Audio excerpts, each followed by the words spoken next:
দুৰ্বৃত্তই হাত ভৰি ভাঙি বিবস্ত্ৰ কৰি লণ্টফণ্ট কৰিলে 50ৰো অধিক হিন্দু ধৰ্মৰ দেৱ দেৱীৰ মূৰ্তি।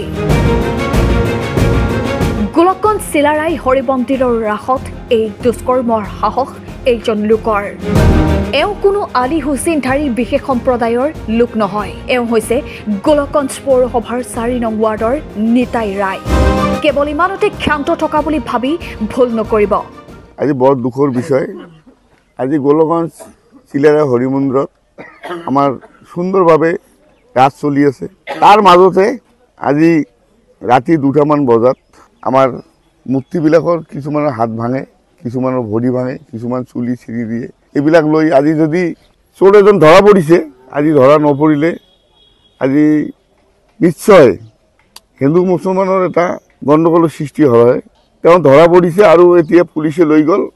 খালি অকল আমাৰ মূৰ্তিয়ে ভাঙা নহয়, আৰু বহুতবিলাক দোকানত সি তাণ্ডৱ চলাইছে। ৰাতি চিলিণ্ডাৰ চোৰ কৰিছে, পাণৰ দোকানত পাণ চোৰ কৰিছে আৰু টকা পইচাও বহুত চোৰ কৰিছে। খুব বেয়া লাগিল।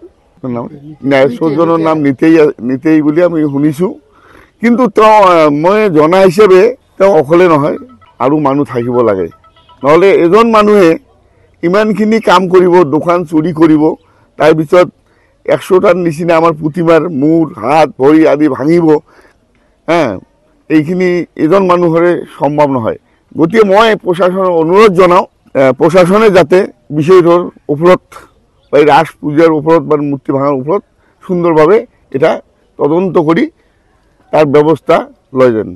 এই হিচাপে মই আমাৰ গোলকগঞ্জ থানাৰ অচিক মই সভাপতি হিচাপে খুব অনুৰোধ জনাওঁ। সোমবাৰে নিশা গোপনে ৰাস মহোৎসৱত সোমাই এওঁ লিপ্ত হৈছিল চুৰি কাৰ্যটো। কেইবাখনো দোকানত কৰিছিল চুৰি। পিছে কপাল বেয়া আছিল নিতাইৰ। হাতেলোতে ধৰা পৰিল।